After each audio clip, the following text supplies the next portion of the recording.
Good evening. Phil Lindemann, Krystal, 93 News.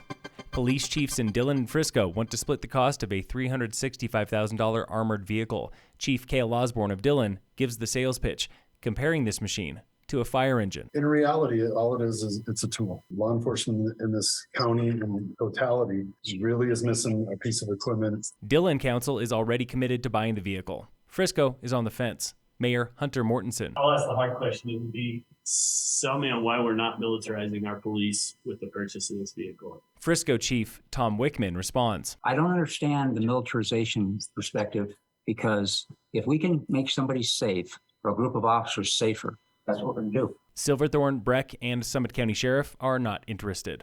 The Sheriff's Office already has an armored vehicle, built in 1993, but deemed unreliable by Chief Wickman. Frisco wants to see if a grant could help pay for it before going all in.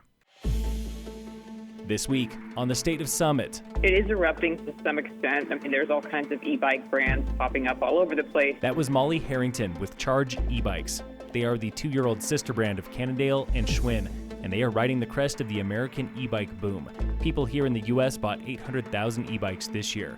Next year, experts predict 1 million, double the rate from just 2 years ago, but still a fraction of the sales in Europe and Asia. The U.S. is a bit in the early adopter phase, and I'm talking about that in comparison to somewhere like Europe, where e-biking is really a way of life. At Pioneer Sports, General Manager Brent Ford says analog bikes, and especially the Vail Pass shuttle bikes, are still more popular than e-bikes.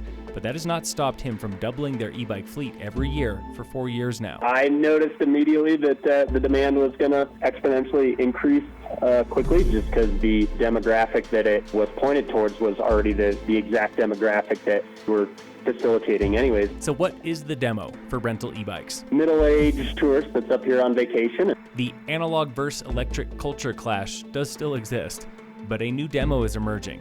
Daily commuters like Teddy Wilkinson with Town of Breck. My cargo bike version allows me to put 2 kid seats on the back for daycare pickup and drop off. Wilkinson is leading Breck's townwide dockable e-bike pilot program next summer. The town is interested in reducing our climate emissions, particularly those associated with transportation. Part of that, we also get the benefit of reducing congestion. Charge e-bikes is taking a different route, selling bikes direct to consumers at $1,900 to $2,700 a piece. Our kind of shtick is that anyone can assemble the bike in 10 minutes or less with one tool. Ford at Pioneer cannot predict what comes next for the industry, but he knows e-bikes are not going away.